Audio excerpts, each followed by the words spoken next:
I mean, for me, choosing locations is casting. It's a lot like casting. In the way that you may think your movie is about a person with blonde hair who's 30, and you read somebody who's Japanese with black hair and 40, but they're perfect, they embody the part, you don't know why, but you go with them.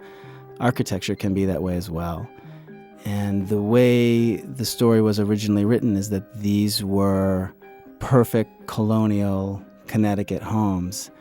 And I very much wanted to explore the architecture, that sort of strange version of modern architecture that happened in the 70s, particularly in the suburbs, where developers were ripping on minimalism. And in New Canaan in particular, you have these minimalist glass houses, essentially, which is really the part of the world that was first to respond to the glass house world.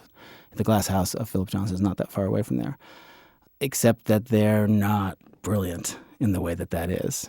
And what they end up being is actually just the fishbowl part of them without the great beauty of them. Anyway, we searched long and hard to find the Carver House.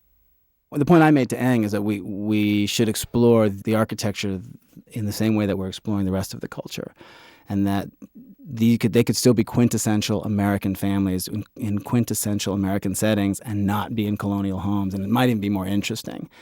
And so we decided we would have a colonial home, and we decided we would have one of these glass houses, and that the Carver House seemed to make sense.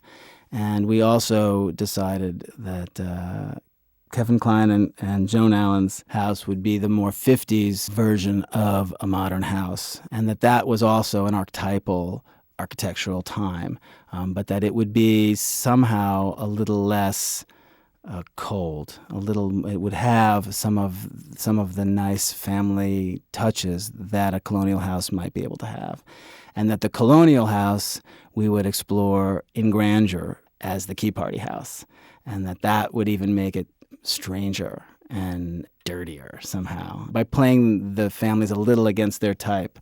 But actually, in the end, they really all seem like they belong there so much in each of those houses.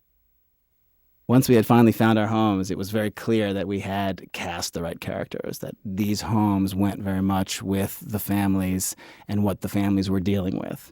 The glass home and the family that can't see each other, and the 50s home with the family that's breaking apart but that the love is there, and the Key Party house with its magnificent murals and Warhol art and strange white furniture would be the place where everybody changed one spouse to the left.